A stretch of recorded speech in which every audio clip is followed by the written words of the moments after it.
Hi, all. I am going to attempt to describe my vision of this game in the best way that I can. It's a work in progress, right? And it's just my midnight ramblings of what we could be doing, because I really do think there's a place for lots of games, and games where you're maybe even competing against other people. So I'm sharing my screen so that you can see my map, which you should be able to see now. Now, my hope, oh, you can. I can see that you can see my mouse moving. So these obstacles are whatever distance apart you want. I've got them at 20 feet, but there's absolutely no reason why they couldn't be 5 feet or 10 feet. The key is to remember, just trying to straighten this up without losing everything. The key is to remember that as the dog goes around this barrel, it's not going to be going in a tight turn. It's going to be a wider turn. So these two hoops do need to be farther out. So for this game, you need three hoops, one, two, three, and possibly four if you want to make a bigger challenge, and a barrel. And you need to have six handler positions, or you could use three and three. I don't care. This is just my dream, right? On each side of the first hoop barrel line. I use small targets, but you could certainly use hula hoops, whatever works for you. The handler boxes should be a maximum of about 3 by 3, but again, whatever distance from this line that you choose, I've made 10 feet, but doesn't have to be. Each handler box is numbered 1 to 6, and you're going to need some kind of randomizer. So I have an app on my phone that I can bring up. It's a six-sided die, and I press a button and it rolls. And then I press it again and it rolls a different number. But you could certainly do cards, you could use a die, whatever you wanted. Those numbers would determine which handler box is used. So for this game, the handler is going to do two things from the same box. So I'm calling those two runs. So let's say you use the randomizer and it rolls a 1. So you're going to put your dog back here in front of the hoop, wherever they need to be, and you are going to come up to handler box 1. I don't like this person, but they are doing what they are doing. You are going to release your dog through the hoop, around the barrel, and through the hoop. So through the hoop, around the barrel, and this dog is going to go sideways through the hoop. And then they get their reward.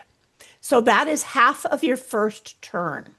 This other part of your turn, and you can do these in any order, is, can we move? Can you go back? Yes, okay. So we're going to take the dog back to the start line. You're going to go back to spot 1 because you do 2 runs from each position, and you're going to send your dog through the hoop, around the barrel, and back through this hoop. If you are successful doing the what I call out and successful doing the wrap, that earns you a certain number of points. I'm going to say 2, but maybe it's going to be 5, whatever. Now you're going to do the randomizer again, and let's say that it comes up with 6. 6 is going to be harder for you to get that hoop, but it's going to be way easier start line. So again, you're going to send your dog up and around the barrel, perhaps, and back through the hoop. And then you're going to reward your dog. And then you're going to send your dog through the hoop, around the barrel, and out to that hoop. And then reward your dog. That is run number 2 of your first turn, and may earn you another 2 points or 5 points or whatever you have decided that a run earns you. A run is two sequences if you want. Um, then you're going to do the randomizer again, and it might say you're going to be in four. Now, you can absolutely do four the same as you did one, just on the other side, which is the wrap and then the out. The other alternative is you can do a double or nothing, which I'm calling squared. The double or nothing is you say, I'm going to do double or nothing. I'm going to square it, whatever. You call your dog through the hoop and it takes the inside of the barrel and goes back through the hoop. If you are successful, that is worth half of your run. And then your next piece is going to be the next piece of that, the next sequence in that run is going to be around the barrel, around through the hoop, around the inside of the barrel, and out to the far hoop. So that's a switch for some people. It's an away for some people, whatever. But it is the opposite side. If you are successful doing both of those, that gives you double the point. So if it was 2 points per run, now that's worth 4 points. If it was 5 points per run, it's worth 5 times 2 is 10 points. But it is a gamble because let's say you do this, come in, come in, come in, come in, come in, and the dog is fine and does it. And then you go to do the second part, and the dog comes in as you want and is like, I don't think I can. You don't mean that. You must be telling me to, I don't know, go back through here. You have not been successful in that part of the sequence, in that sequence. So now you earn nothing. Not only do you earn nothing, but you lose the points that you had. So if you had a successful run, and you had 4 points, you now have 0. But if you were successful, you have 8. So that's basically how it works. Each team gets 3 runs in their turn, or whatever you guys decide. So potential for a turn is triple, 3 times 2 or 3 times 2 or 3 times 5, whatever you decide a run is worth. But you are absolutely capable of gambling and trying the inside, but you do lose your points if you're not successful. So I also thought there need to be some rules around queuing. So my thoughts, again, just my thoughts, let's hear what you all say, are that if let's say you're going to go to this hoop this time, and you bring your dog around and you give one cue that says, go on, whatever, go on, go on, go on. And your dog is like, huh? Not sure what you mean. What do you mean? You can do it again. You can say, go on, go on. You can use your body to help them.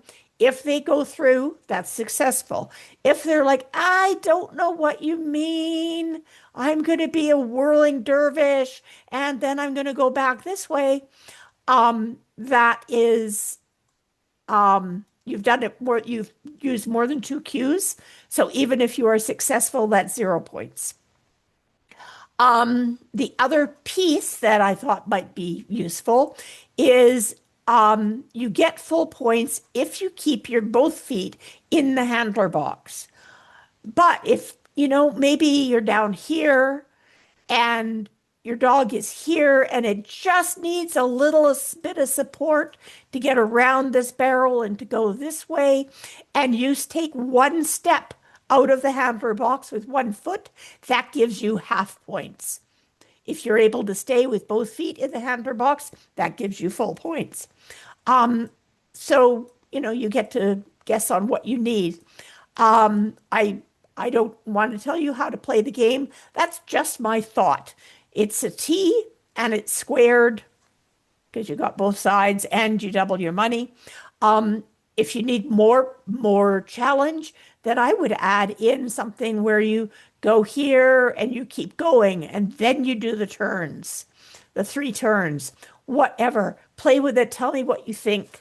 That's just my vision, which when I start playing it with my students, I may want to change that vision. Thanks for listening. Hope that makes sense. See you all and happy training this winter. Stop the share, end the recording.